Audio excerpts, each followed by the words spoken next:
हायरगदी उदिक शासन तौरिबा सेंटर दा मसुंग स्टेट ता बीजेपी की सरकार से कांग्रेस पार्टी से अमुक आइदी मोइना कीबसे आइदी अनि सुना लेरंगदौ मानदब नोंगालपगा प्राइम मिनिस्टर श्री मोदी सु होम मिनिस्टर अमित शाह सु सिदा लेरिबा स्टेट गवर्नमेंट की चीफ मिनिस्टर दे हौरगा लेरिबा मयाम सिसु नोंगालपगा मित सिदा कांग्रेस एटा उब्र खंगदेबा कांग्रेस तनी मोइना चाइदौगी होनबजे मसी चाइबसिदी आइदी अमरोमदे साउगु साउद्रबनिना मोइना अमुक कीबसे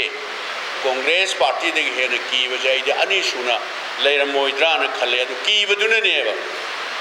कीबदगी सोइब जाला करिनो मोदी जी जी समटाइम्स करीम मतमदा माना हाय मागी अहान बताम जी 2014 दगी हौबनेबा मागी ताम से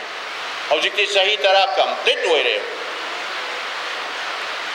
माना ताम अनि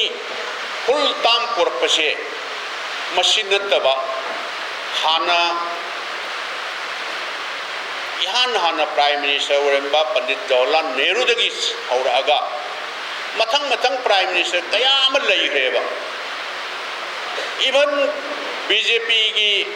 गवर्नमेंट सु लेग्रे श्री अटल बिहारी वाजपेयी की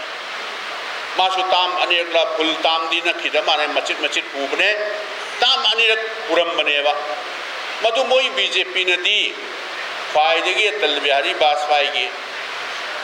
पेरछे ख्वाइदगी फब शासन ने मोइना फंक्शन पांगथुइबा